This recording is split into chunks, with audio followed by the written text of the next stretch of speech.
Presented by ELS Entertainment.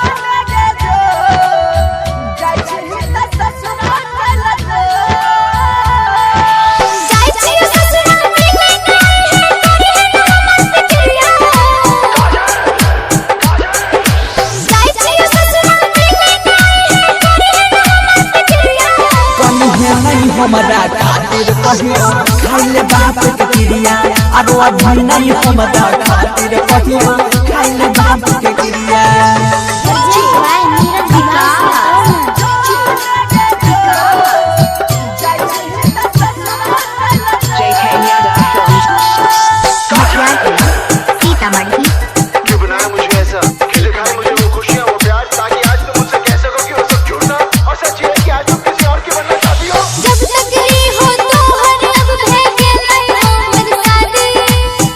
में जाके याद न करी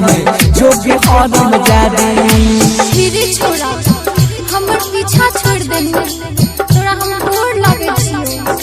हमर शादी भ गेलै तुम सिर्फ मेरी हो और किसी की नहीं हो सकती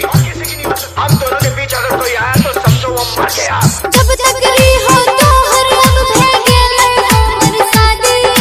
ससुर में जाके याद न करी जो भी हरम जादे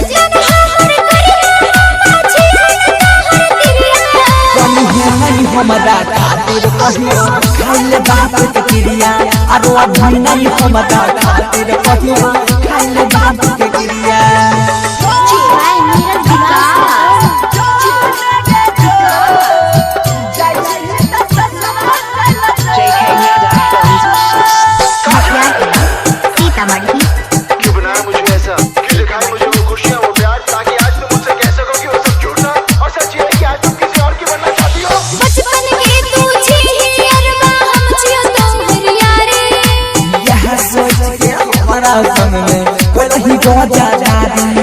समय के खेल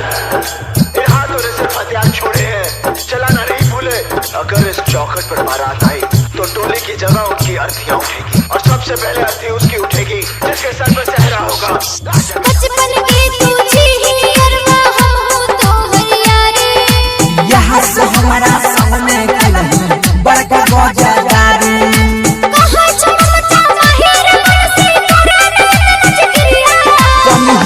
हमारा खातिर कहियो खाइले बाप के क्रिया आरो अभी नहीं हमारा खातिर कहियो